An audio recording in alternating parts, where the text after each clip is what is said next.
Welcome. I'm Richard HAASNOOT, and I'm your host for the Advanced Wisdom Series, where my goal is to help you live more of a wisdom-inspired life. This includes giving you very specific suggestions in each episode about how to do that. Well, the wisdom in these episodes comes from three God-realized enlightened avatars that I've studied the most: Krishna, Jesus, and Paramahansa Yogananda. As God-realized enlightened avatars, when we read or hear their works, we're hearing the wisdom of God. So having said that, let's get into today's first wisdom quote, which has got a lot going on for it.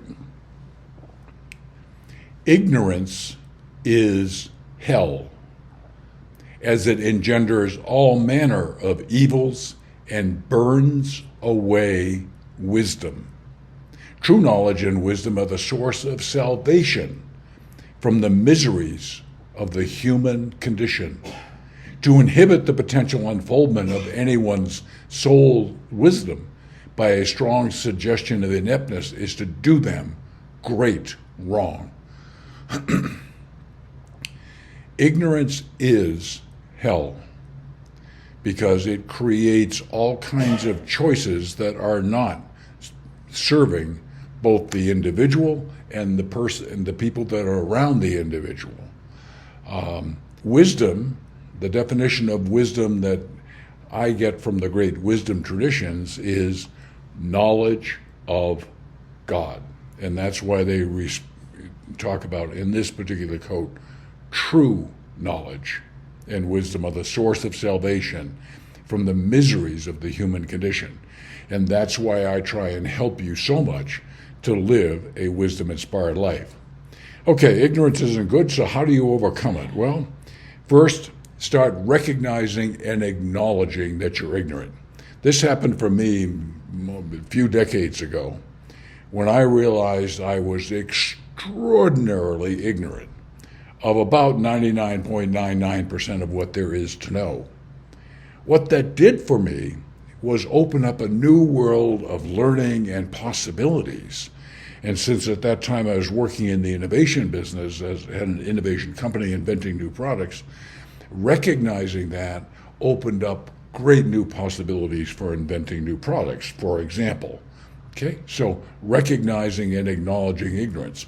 When you do this, your ego is going to resist because the ego has to defend itself. And if it says it's ignorant, then it's weak. No.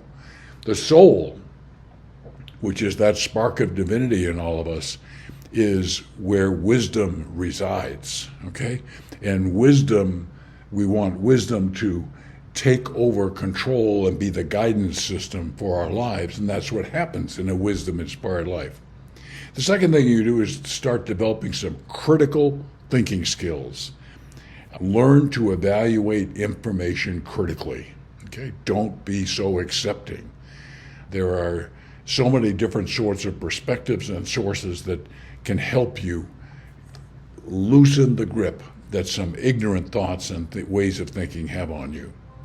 And with those two, namely recognizing and acknowledging ignorance and developing critical thinking skills, you have the makings of moving increasingly away from ignorance and closer to wisdom. Okay? Next quote.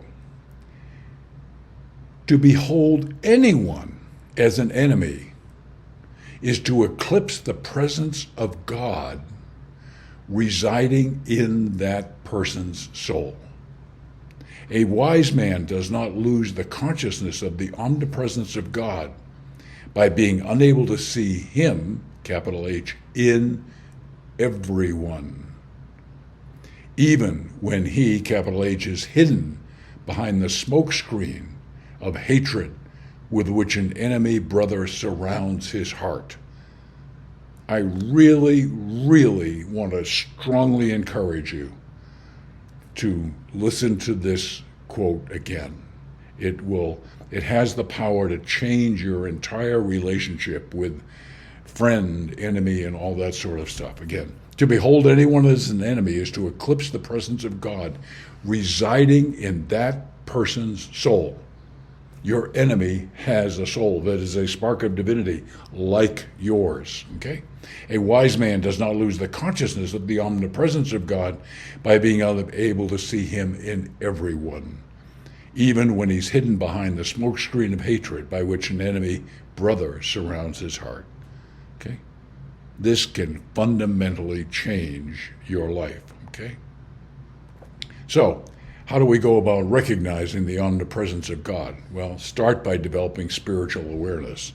At the heart of this is meditation and consciousness, okay? Second, seek diverse sources of information. Cultivate faith, nurture deep abiding faith in the existence and omnipresence of God, even in times of doubt or uncertainty. Trust is the divine presence to guide, protect, and sustain you in your spiritual journey. Okay? Very, very important quote here. Okay? And lastly, and very importantly, is study sacred texts. Well, this episode has a couple of very big wisdom quotes.